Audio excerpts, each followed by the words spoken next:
All right. Well, good afternoon. Good afternoon. My name is Mayor Miko Pickett, and I'm here with Rhonda Bay. I'm the curator of the South Carolina Tobacco Museum. Glad to be here. absolutely. We're excited to be on our second podcast for Black History Month. And during Black History Month, we're having podcasts to recognize the legacy of 9 remarkable individuals. And today we are honoring the first African American police officer, Officer Robert McBride. Yes, yes. And we are so excited about that. And one thing that we know about Mullins is it's just with some great, remarkable people. So what better way than to recognize them on Black History Month? So while we do that, I am going to go ahead and share this. And if you get it, please like and share this content. Um, and then if you're watching it on repeat, on replay, we appreciate you watching it on replay. If you have any questions, we do have a producer in the room, so we will answer any questions that you have live. But if you're doing it on the replay, we will not be able to answer No. your But you question. can always reach out to the museum or you, and we will be glad to try to help you get that answer.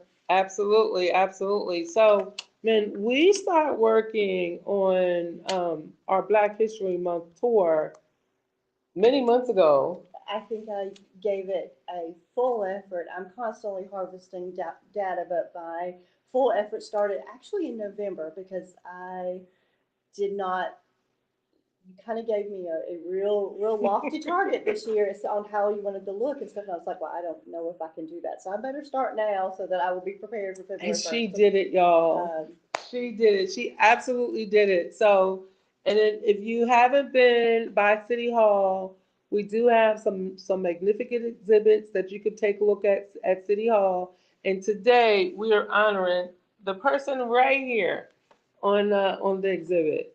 So all 9 of our remarkable individuals, we are highlighting them on our social media pages.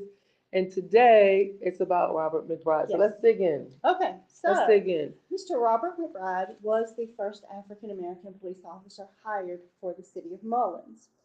And I take it as a testament that as far as newspaper articles and things like that, there's not a lot to glean from those. So I had to go back into the city meeting minutes, which we all now have online, all the way up to 1968. So That was that a helps grant. Thank all of you so us. much. Yes, thank you, Yes. state. So he was actually hired. The council meeting on July 15th of 1952. Wow. We're talking, what, 12 years before the Civil Rights Act? Or Right. 1964, correct? Right. Making sure Right. I had the right Right. year. That was correct. And so So 1952, was that would have been some interesting times, right? yes, yes. So, what was the salary in His 1952? salary on July 15th, and I'll just preface this with, there were actually, and I've got my notes right here with me, three, six, there were actually 8 people considered for this position. Oh, And he was at the age of 29, which, that's that's a young man. yes. Well, actually, he was one of the younger. He was hired at a salary of $175 per month for training to be upped as recommended by the chief after training purposes. So you started in your training at 175 a month as an African American police officer. No question, because this was the first African American police officer. When you said it was 8 others were there 8 other African Americans? Yes, that were considered for that position. There Okay, were so 8 applicants, so at this point, the city was like, we want to hire an mhm. African American. And back then, the executive session really didn't exist, so their names and everything about them was actually published in the public meeting minutes. So all 8 of their names are in here, but he was the one chosen Okay. at a salary of 175, which in today's dollars would be $2,140 a month. Okay, and so what were white officers paid? Okay, so that's a very interesting question. So that's how he started, and there was a pay disparity. I will tell you, and sometimes the pay disparity was very large. In Hmm. Mullins, a white officer would be hired within 3 months of that was hired at a pay rate of $200 per month. So you're looking at less than 20%, which would be a $2,445 in today's money. So Okay. there was a pay disparity, and that pay disparity did keep going until the early 60s. And so when, for Officer McBride, when did that change in terms of the disparity in pay? It appeared to be. Now, I will tell you, the meeting minutes they're just snippets of our life as a Right. city, but it looks like the pay disparity was still going on in June of 1962. But in 1963, he became May of 1963, he became the highest paying patrolman in the city of Mullins at $305 per month. Okay. Yes. Okay, He was he had been there 11 years at this point. Yes, he had been there. Right. Yes, he was celebrating his 11th anniversary in a couple months with the city of Mullins. So he was actually paid the same as we had one sergeant in, and he was paid the same amount as the sergeant. Okay. Yes. And now, so we had, unfortunately, we're unable to have the McBride brothers on today. We had Yes. talked to them. You and I both had conversations with Mm-hmm. them. So we're going to share some information based on what they have told us Absolutely. about their father. I will say that, speaking with Jerome, he was just one, he definitely loves his dad. Yes, he does. Yes, he He does. loves his dad, and he's very proud Mm-hmm. of what his dad did. And so one of the things that I asked him, because it's folklore, people talk around town, and I asked him, I said, is it true that your father was hired just to patrol the block? Mm-hmm. And he told me, yes, it was true, Mm-hmm. that he was hired just to patrol the block. And then he went another step further and said, and if there was a white person that needed to be arrested, that he had to get a white officer to do the arresting. And I actually have something to add to that. Like I said, I'm going to go back again with the meeting minutes. Never say the cause behind any action. Right. But I will tell you, in the early 60s, when not sheriff, chief of police, Dewey Proctor came on board, and I know we're going to talk about him a little bit more later, Mm-hmm. there was actually some change in police policy. So you're looking very early 60s, 61 Right. or so. In the meeting minutes, it says, Robert McBride may now use a car. Wow, So that meant that to was say in he was 60. So from 52 to 61, or 60. he was on foot. He was on. It appears that he was on foot. Mm-hmm. It said it changed the policy so that Mr. McBride could use a car when one was necessary. Okay. And that was actually confirmed by the sons that he could start taking a car home during Chief of Police Proctor's time, and that Chief Proctor could use Robert McBride in any capacity he saw fit. So it sounded like he had a very defined role.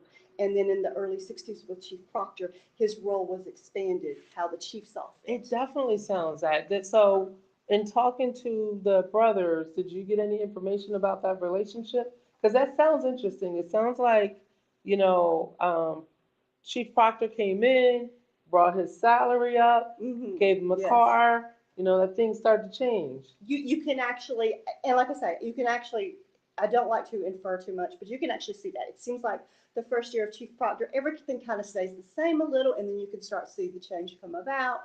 I did have a conversation. If I'd have known they weren't going to make it, I would have had a longer one. But I did ask them, what was your life like? What was your dad's life like? Because I could imagine, and they said that he served 31 years with the Wow. city of Mullins after he was in World War II. So he was in World War II. He was stationed at Fort Sill, Oklahoma, which my son was too. So I was very. And then they came back to Mullins. He So the became a whole police officer. family. Yes, yes, yes. Okay. Yes. Because Jerome had told me that he was born after his father was hired. Okay. Cause I I had did asked, not check the year. yeah, because I had asked him a question, because his father was hired in 52. And I was like, well, how was it in your house? He's like, well, I was little. I think he Yes. was born like 2 years later. Oh, very, very. But he Mm. did say some things. I asked him what it was like, and he said, there were some troubles. Some other police officers didn't think he needed to be there. Mhm. That is probably not any different than any other police. But he also said that he, being the first African American police officer, the African American community was not responsive to him at all. That they were not actually not welcoming, not warm, not anything. He was kind of thought of as, I don't want to say traitor, but somebody who was there to enforce. And so he said they had problems, and not big problems, but he said he was very proud of what he does. He said he can remember him because we were talking about the rules for police officers. They were a lot. There would be 2 pages of rules in the meeting minutes for police officers. Like if somebody called and said you had owed a debt, you could be fired. Your shoes you had to wear a tie. You had all that. He said, I remember my dad shining his shoes, and I remember my mom um, buttoning his top button when he went to work. And I remember how proud he was of the work that he did. And so he. And I could see that. Yes. I definitely could see where the community at the time, because they had not seen, experienced an African American as a police officer. Yes. So, but which is even more the reason why we honor his legacy today. Could you imagine coming to work every day and it's just not going to be, there's no cupcakes for your birthday probably. And he still did it for 30 years. 31 years. 31 and retired as a sergeant. That was one piece that I never got of the puzzle because by the time he retired, we were no longer mentioning employee names in meeting minutes. So, Right. So a lot of it was internal records that we don't have. So he retired as a sergeant after 31 years of service.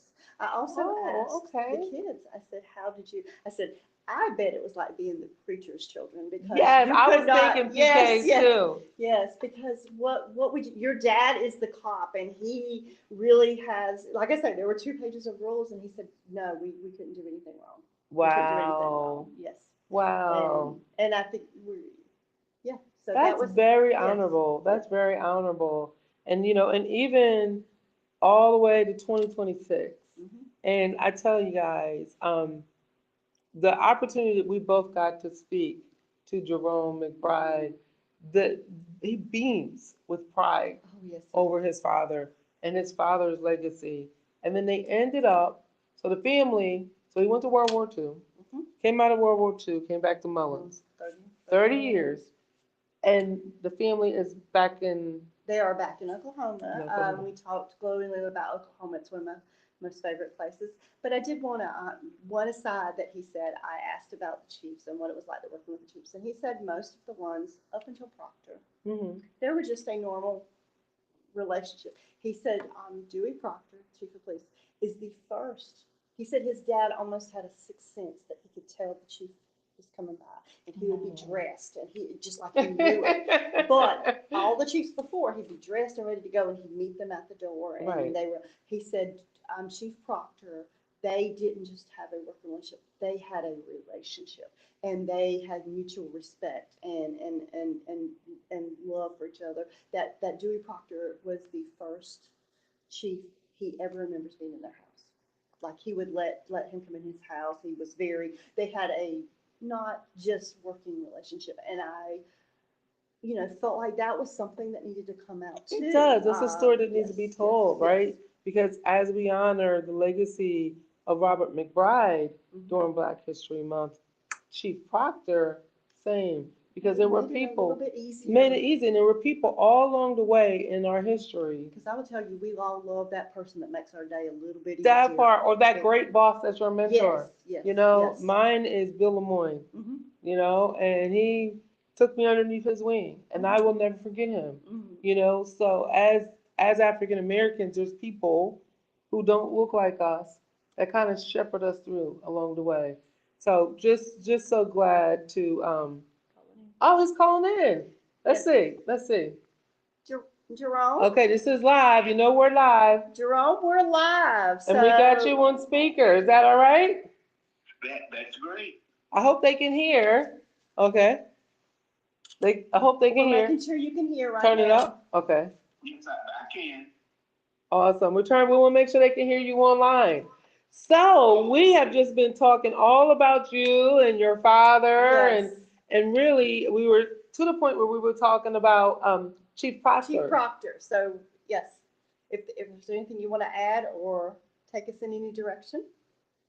Well, I always knew that Chief Proctor and my dad had a special relationship because Chief Proctor was one of the few policemen that my dad would talk to inside the house. Every now and then, a policeman would come to our house, but my dad had a sixth sense, and he knew when they were coming, and he'd always meet them at the door. But Chief Proctor was one of the few that he would let inside the house. Wow. And so we were also talking about, I want to go back a little bit, Yes. where we were talking about the way your father was received by the African American community as the first African American police officer. Well, there were mixed feelings in the way that he was received. Some of them thought that he was doing the, how do I say it, the white man's bidding for them. And others saw it as a need that was being addressed when the city council hired him. Which, I mean, we're 2026, many years removed from 1952. But, and it was an all-white city council. It was. But I tend to agree with them. It was because your father was a trailblazer. Yes. And to be the first is a real big deal. Yes. And I'm glad that those folks on city council had the courage to do it, and that your father had the courage to serve over 30 years. Yes, 31 years. Wow. Mhm. Wow. So what stands out most to you, being growing up in that household, or even after you graduated, because he was still there, right, when you moved out? Oh, yes, he was still there. He was a very caring person, very loving. He was he liked order and Military. I was gonna say that about police, but military. Yeah. yes, he liked order and for things to be done in a decent and respectable way. And he instilled that in us Mm. to always do our very best and to always be our very best and to be mindful of other people and their needs. Wow. Wow, what a legacy. That is a legacy. And so, can I ask, and I don't know, do you have any children yourself? No, I don't. I don't. I have nieces and nephews, Okay. and I pass as much along to them as I can Awesome. out their grandfather. Awesome. Well, listen, here in the city of Mullins, we couldn't be happier than to, really honor his legacy. And before you got on, Rhonda and I were talking about the fact that we started to work on who the honorees were going to be, November. Yes. Okay. Yeah, and just and we kind of settled on the first. Mhm. We were going to try to find people who were the first and their respective roles. And I can't think of any role in our city that's more honorable than police officer. And can I add this? When I started the museum, I really sought out information on our African American citizens, and your dad, and I will take a picture and send it to you. He was actually mentioned in our centennial booklet. Oh, So you can really, so that would have been 1972. Okay. So yes, he was actually mentioned in that. So I haven't had a chance yet, but I told you I would send you that picture of him with Chief Proctor and everything. So Wow. so yes, his information was easy to find, in the first African American history post I ever made on social media was about your dad, because it was just such a good. I did spell his name wrong. Ironically enough, the same time this is happening, Mhm. we have a council member on, and all of these things. that was McBride with a Y instead of an I. So there are a lot of information where I guess they did the Y for him too. So I spelled your dad's name wrong the first time I used it, but his legacy still hangs around. His store, he's on our actual city website. Yes. Yes. Yes. Yes. Oh, okay. Yes. Yes. I mean, it means a lot, Mr. McBride, you know, and I could not be more grateful than for our museum director, you know, really preserving the history. And, you know, your nieces and nephews, they're going to be able to read about their grandfather, or is it their great grandfather, you know, and at our museum. And if you come back to Mullins, we'd love to see you. Yes, please do. I will make it a point to visit come by the mayor's office. Please. The next time I'm in town. Please, please, please do. Please do. I will do that. The video this afternoon. Oh, yes. And for everybody out there online as well, we have a video that we're going to be dropping from the museum this afternoon that highlights Sergeant Robert McBride. Yeah. Oh, yes. Yeah, Sergeant Robert McBride. So we will be dropping that video as well. So we thank you so much for calling in, Mr. McBride. We really appreciate you, you know, sharing your family and your stories with us. And, you know, and the city of Mullins, we definitely thank you so much. Well, I know my father would be honored and very pleased that that the city of Mullins is still recognizing him for his legacy and all those 31 years of work that he so graciously and provided to the citizens, not only of Mullins, but of Marion County. That's right. Yes, most definitely. Well, we appreciate you. You're welcome. All right, we'll see you soon. Okay. All right, bye-bye. Bye-bye. Well, that was perfect. Yay. Well, we're going to end on that. Yes. Is there anything else you can say? No, except for just to remind you guys that the next session, the next podcast will be on Thursday, same time, 3 o'clock. And the topic there is two more great firsts. Councilwoman Patricia Ann Phillips and Councilman Robert Johnson. Yes. And our special guest will be? Uh-oh. I'm still working on confirming the special guest. Oh. You have somebody confirmed? I thought you told me yesterday. Not yet, not yet. So if you haven't heard from me, we're going to be confirming those special guests. No worries. Thank you so much.